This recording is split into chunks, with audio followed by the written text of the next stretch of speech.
A very good afternoon and welcome to another edition of Yes 101 Visual Radio. For the Newsfirst team, I'm Sinharaja. Let's take a look at your headlines. Newsfirst headline. General amnesty to all army absentees including officers. National Housing Development Authority to build 10,000 houses for state workers with Indian aid. Department of Forest Conservation launches operation to protect the Sinharaja forest. And in news overseas, US Congress close to passing long-awaited aid in the Ukraine-Russia war. And in sports, Verstappen wins Chinese Grand Prix sprint race. In your top story, the Ministry of Defence has instructed the Sri Lanka Army to offer a one-month general amnesty period from the 20th of April to the 20th of May for all military personnel who have been absent without leave.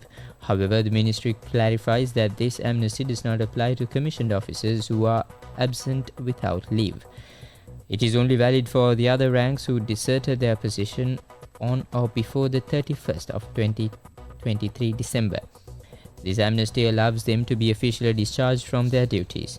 The ministry further adds that AWOL personnel currently overseas can also be legally discharged during this period without physically reporting back to their units.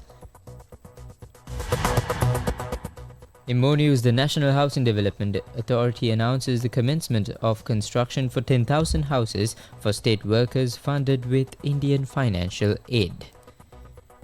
Its chairman Rajiv Sinharaja said that the houses will be built in the vicinity of states across 6 districts. The construction cost per house is estimated at 2.8 million rupees.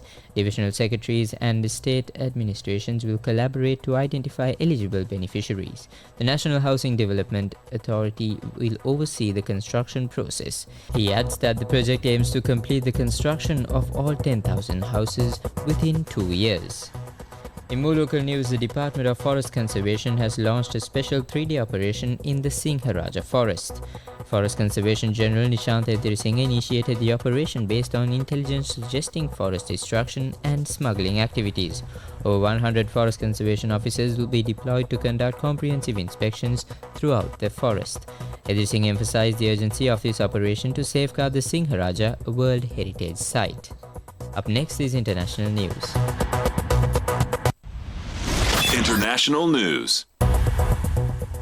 After months of delay, the US House of Representatives is poised to hold a vote on tens of billions of dollars in American military aid for Ukraine and Israel this weekend. Speaker of the House Mike Johnson has said he is determined to bring the matter to a vote even if it may put on hold power in jeopardy. The Ukraine vote will be closely watched in Kiev, which has warned of an urgent need for fresh support from its allies as Russia makes steady gains on the battlefield. Up next is sports. Sports news. Red Bull's triple world champion Max Verstappen won the first sprint race of the Formula 1 season at the Chinese Grand Prix on Saturday. The Dutch 26-year-old beat Mercedes' Lewis Hamilton by 13.043 seconds in the 19th lap race at the Shanghai International Circuit to stretch his championship lead over teammate Sergio Perez, who finished third. Ferrari's Charles Leclerc and Carlos Sainz were 4th and 5th. That's all the news we got for you on Yes 101 Visual Radio. For the Newsfirst team, I'm Tinal Tilakaratna.